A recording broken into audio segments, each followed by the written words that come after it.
I want to bring in three people, okay, who know better than anybody what the Artemis crew went through, what they're going through now. Okay, talk about heroes. Three retired astronauts who have themselves spent time in space. We got Jim Newman, flew on 4 space shuttle missions, conducted 6 spacewalks. Tim Kopra flew on 2 missions and performed 3 spacewalks. And Terry Hart participated in the first satellite repair mission. Thank you all so much for coming on. Jim, unbelievable day.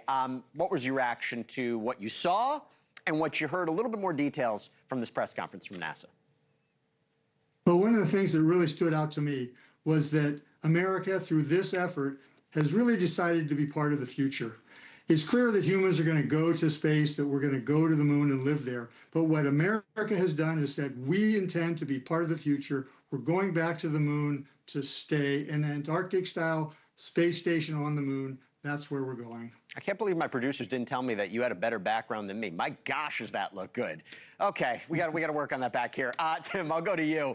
I want to know what the crew's going through right now. They're back on Earth. I imagine, you know, they have to reset, recalibrate, but what kind of tests are they going through right now? Are they being debriefed? Walk us through that.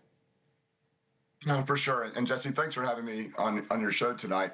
I would say that, you know, when you go on a long duration mission like I did, your body adapts to the zero gravity environment because you're there for such a long period of time. I think 10 days in space, they're still going to have to reacclimate.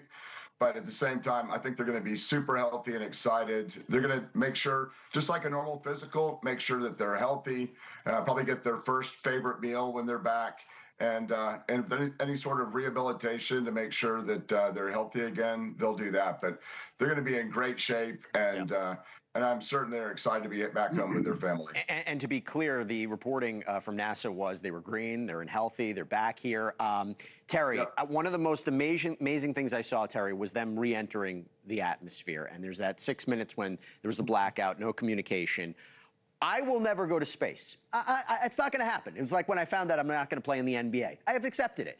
What is it like, the G-force, re-entry, the heat, going through that, no communication? It sounds terrifying. What is it like?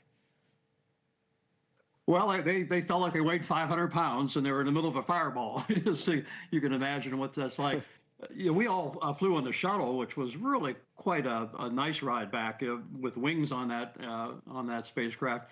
We could come in much more gradually. So, you know, we went up about the same way, about 3 Gs, but coming back, you know, the shuttle only pulled about 1.5 Gs, as it took us, you know, much longer to get through the atmosphere.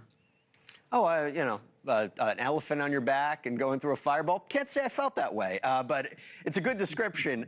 Jim, a lot of the press conference was about the data, right? This wasn't just a vacation flight. They were up there doing work, gathering materials, gathering data.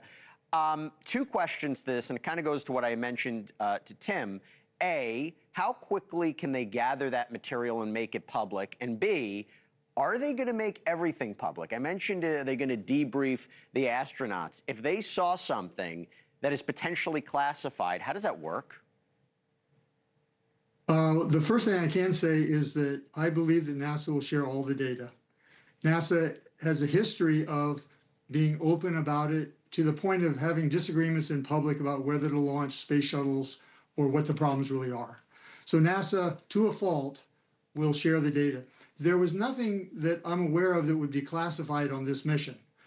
It was strictly civilian mission in the sense of civilian objectives of exploration of the moon. We have flown classified missions on the shuttle in the distant past, but nothing recently. So I think we'll get to see all the data. One of the things that I can share with you, and that is the motto of the space shuttle program, and I'm sure they're doing it now, and is with all respect and reverence, data are so important. And the saying is, in God we trust. All others bring data. I like that. Gentlemen, I apologize. I wish I had a little bit more time. Press conference went a little bit long. You can understand. But again, all 3 of you are heroes. Jim Newman, Tim Kopra, Terry Hart, really appreciate you taking the time to explain everything that's been going on and what we should expect.